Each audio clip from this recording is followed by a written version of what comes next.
chystá Armin Martin a proti němu Zdeněk Zajíc z Opavy. Ano, slyším podpor. Ano, Zdeněk Zajíc má opravdu mnoho podporovatelů, ale podporuje někdo i Armina Martina? Také jich není málo. Oba rytíři převezmou své dřevce a s pomocí boží zůstane v sedle pouze jeden. A už vedou své koně proti svým sokům. A tvrdá rána! Zdeněk Zajíc uštědřil tvrdou ránu do štítu a Armin Martin z Choviny stále sedí a je schopný pokračovat. Ne. Rytíři, jste schopný pokračovat? Ne, vstává Jost. Dámy a pánové, potlesk pro Zdeňka Zajíce,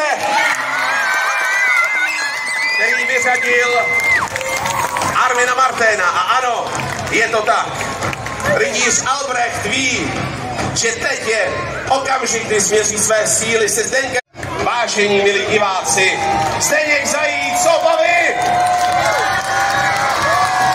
a rytíř Albrecht von Kapellen. Oba si jedou pro dřevce a teď se ukáže, kdo v této královské disciplíně je opravdovým mistrem. Oba se rozjíždí proti sobě. Tvrdá rána, opět jistý zásah a Albrecht končí na zemi. Dámy a pánové, je tomu tak. I v této nejlepší královské disciplíně je naším krásným královským rytířem, udatným, šlechetným, statečným a hlavně schopným vítězem Zdeněk Zajíc z Opavy.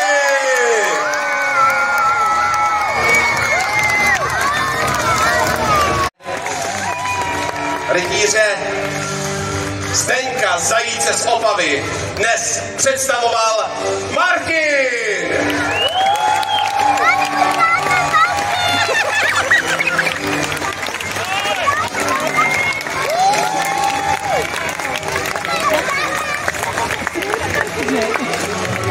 A vozil ho ve svém sedle kůň Lugareño.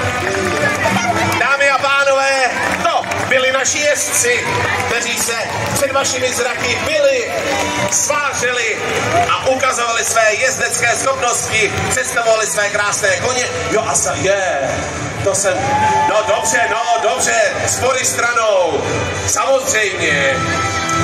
Jako rytíř Albrecht von Kapellen, který dělá problémy i při rozloučení, jezdí Petr neboli Fíďa.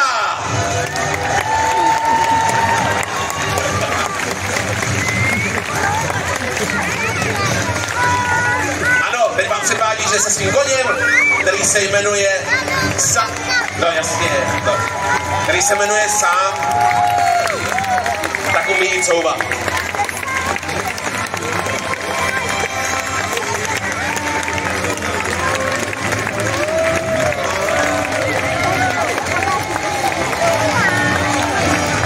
Samozřejmě tento turnaj by se nedal uskutečnit bez našich šikovných, ochotných knapíků.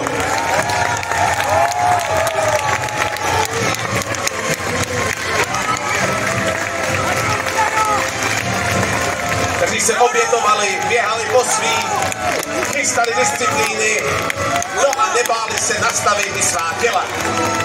Tento turnaj pro vás připravili rytíři Koruny České.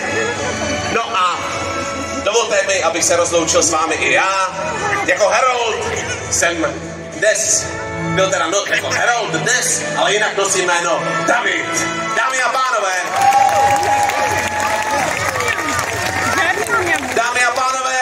já vám velice děkuji jménem rytířů Koruny České, Kolínské společnosti Poprávu i všech našich jezdců i pořadatelů, že jste se dnes sešli v tak hojném počtu, věnovali jste nám vaši pozornost, čas a skvělý potlesk.